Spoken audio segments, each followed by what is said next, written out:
वजीर आजम खुद खड़े होकर अपने माइनस होने की बातें कर रहे हैं। जिनको ये चोर डाकू डकैत कहा करते थे वो इनको 5.8 पे जीडीपी छोड़ के गए थे। कभी कोई तसव्वुर भी नहीं कर सकता था कि मुल्क की इतनी जगहसाई कोई करेगा। एक वजीर की इर्रिस्पॉन्सिबल गैर जिम्मेदाराना स्टेटमेंट की वजह से आज हमें ये दिन देखना पड़ रहा है और उस पर कोई इस्तीफा नहीं आ रहा। 5 रुपए की जो रोटी थी वो 15 रुपए से 20 रुपए में चली गई है। दवाओं की कीमत 400% इजाफा हो गया। पेंशन में इजाफा नहीं हुआ। सरकारी मुलाजमीन की तनख्वाहों में इजाफा नहीं हुआ। वो माफिया इस वक्त काबीना में बैठ के अवाम की चीनी चोरी कर रहे हैं। तेल की कीमतों में इजाफा करके पैसा अपनी जेबों में डाल रहे हैं कि जिन कामों के खिलाफ तहरीक इंसाफ आई थी उन्हीं कामों को करने में ये मगन है। गालियां देने से बात नहीं बनेगी। अब कौम की बस हो चुकी है। याद दिलाते हैं तो ये हमें गालियां देते हैं, फिर ख्वाब दिखाते हैं सुहाने सुहाने, फिर कहते हैं कि मैं छोड़ूंगा नहीं किसी को। तो जी आप ना छोड़ें किसी को, आप शुरुआत अपनी काबीना से करें। अब बारी इनकी है, इनको जवाब देना होगा।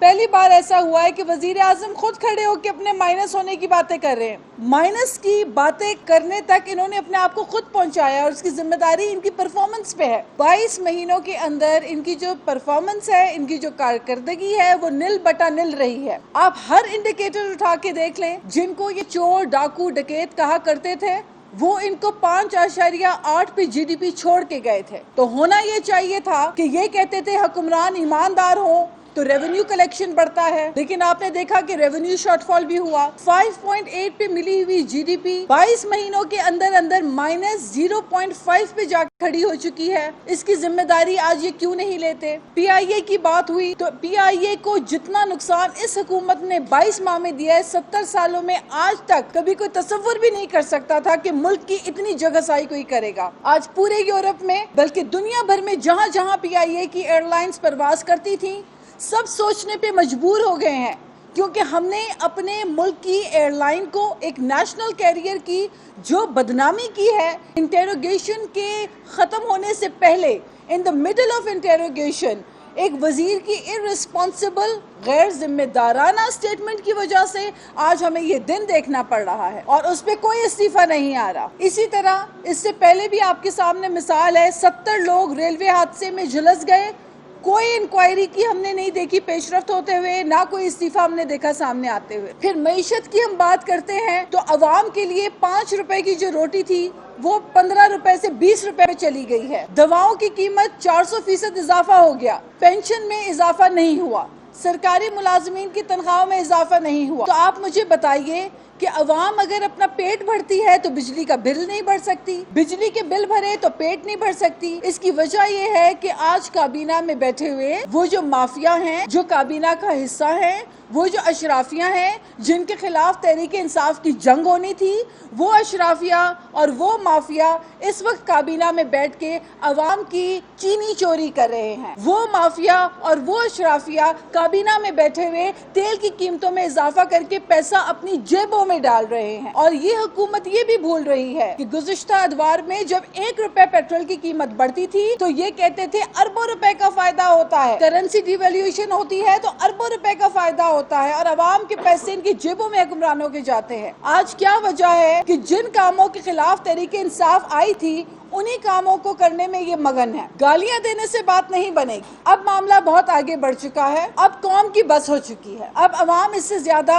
इन चीज़ों को, इस दबाव को, इस माशी बहरान को और इस हुकूमत को जिसको खुद नहीं पता कि वो क्या करने जा रही है और जो एडवाइज़रों की इन्होंने एक लंबी सी लिस्ट बना के रखी है, ये वो मुशीर हैं जिनका कॉन्फ्लिक्ट इंटरेस्ट है, ये वो मुशीर हैं जिनके अपने कारोबार हैं। और इमरान खान साहब फरमाया करते थे कि जब कॉन्फ्लिक्ट इंटरेस्ट हो, कारोबारी हजरात हुकूमत के अंदर बड़े बड़े ओहदे पर फाइज हों तो वो अपने कारोबार का सोचते हैं, अवाम का नहीं सोचते। वो दुरुस्त फरमाते थे। आज काबीना में बैठे हुए तेल का कारोबार करने वाले हों या चीनी चोर हों, उनको बड़े बड़े ओहदे दिए गए हैं। और फिर पार्लियामेंट के अंदर जो जुबान इस्तेमाल होती है, कल जो अली जैदी ने जुबान इस्तेमाल की, जो लहजा इख्तियार किया, ये नवीद कमर जैसे एक डिसेंट और एक संजीदा और एक सीजन पॉलिटिशियन के साथ जो रवैया इख्तियार किया वो काबिल मजम्मत है। और हमें ये भी अफसोस है कि स्पीकर साहब जो है उनका रवैया बायस अप्रोच उनका है। ना तो वो हमें बोलने देते हैं हमारे मेंबरान को, और जब इस किस्म के रवैये होते हैं तो हम उस पर देखते हैं कि कोई खातिर ख्वाह उनकी तरफ से रिएक्शन नहीं आता। تو پارلیمنٹ کا تقدس پامال ہو رہا ہے، عوام کے جو حقوق ہیں وہ پامال ہو رہے ہیں، اور یہ حکومت پتہ نہیں کس ڈگر جا رہی ہے۔ لہٰذا میں سمجھتی ہوں کہ اب مائنس کی جو باتیں یہ کر رہے ہیں یہ درست کہہ رہے ہیں۔ ان کی اپنی کابینہ کے اندر بیٹھے ہوئے وزیر اور مشیر ان کے مائنس ہونے کی باتیں کر رہے ہیں۔ اسے پہلے ایسی جگہ سائی کسی کی نہیں۔ یاد دلاتے ہیں تو یہ ہمیں گالیاں دیتے ہیں، یہ انہیں ہم یاد دلاتے ہیں کہ بی آر ٹی میں کرپشن ہوئی تو یہ ہمیں گالیاں دیتے ہیں۔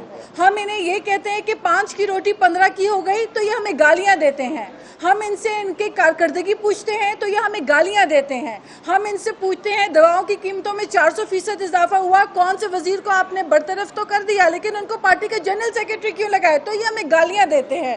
ہم ان سے یہ پوچھتے ہیں کہ آپ کہتے تھے کہ تیل کی قیمت میں اضافہ ہوتا ہے، عوام کا پیسہ اپنی جیبوں میں حکمران ڈالتے ہیں، وہ چور ہوتے ہیں، تو آپ ایسا کیوں کر رہے ہیں، تو یہ ہمیں گالیاں دیتے ہیں۔ تو آپ مجھے بتائیے کہ جب ان کی کارکردگی ہم انہیں پوچھتے ہیں کہ آپ نے بات تو ریاست مدینہ کی لیکن آپ نے 5.5 سے سود کو لے کر 13.25 پہ کیسے پہنچا دیا، تو یہ ہمیں گالیاں دیتے ہیں۔